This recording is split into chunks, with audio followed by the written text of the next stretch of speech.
goal difference, goals scored, and fair play in that order will determine the order of merit should teams finish level on points. And it's an interesting point that the lads brought up there. What do you do now if you're Didier Deschamps? Do you rest Mbappe? Will he be going, I want the golden boot? Well, I have to slightly disagree with Dara. He said they haven't won the group yet, they haven't won it. But they're 6 goals and 3 points ahead of Australia, so I don't think Australia is going to turn it around in the last game. So they have as good as won the group. I think he'll make changes, 5, 6, 7 changes. Mbappe, I'll ask him. I would ask him, do you want to play? Did you get a knock? How do you feel? But if he wants to play, there's no reason to not play him. Because obviously, I think he's got to keep 2 or 3 players in that team.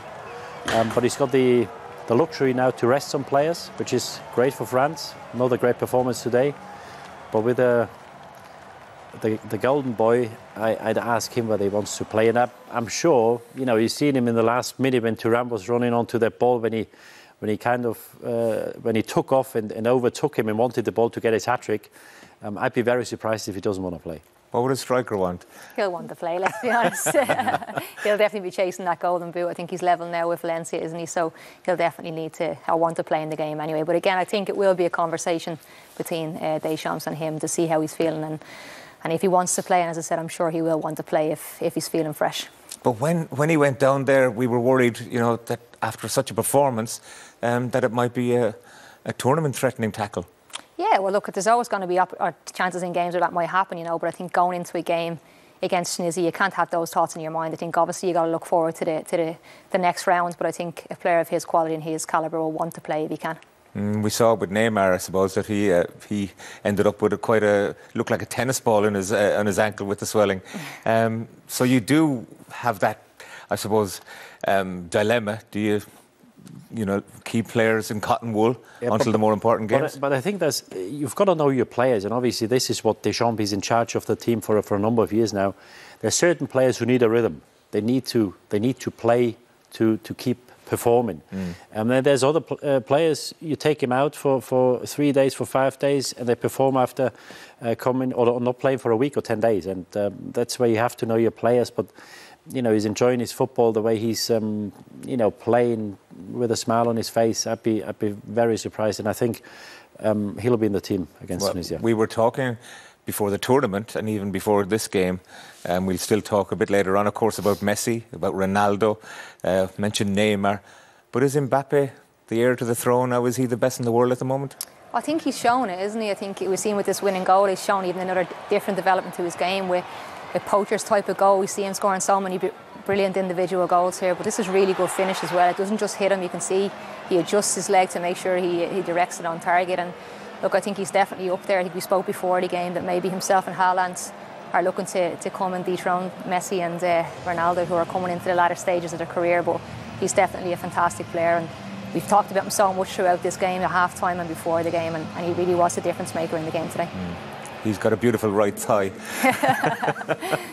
That's one that, look, it's onside, but, was there even a moment of doubt? But because he's so fast, he can make up the space, can't he? Exactly, yeah. There was a concern, maybe would there be some sort of VAR decision that would go against him, but as you can see, he was just about onside and he had the pace just to get beyond the player. And brave as well, because he knew, like, Schmeichel comes out, makes himself as big as he can, he's not going to take any prisoners. Exactly, and as we said before, he's a goal scorer. He knows there's a chance to get a goal there. He's going to put his body on the line. And again, as I said, it didn't just hit him, it was a good improvisation to get his body in the right position to finish it off.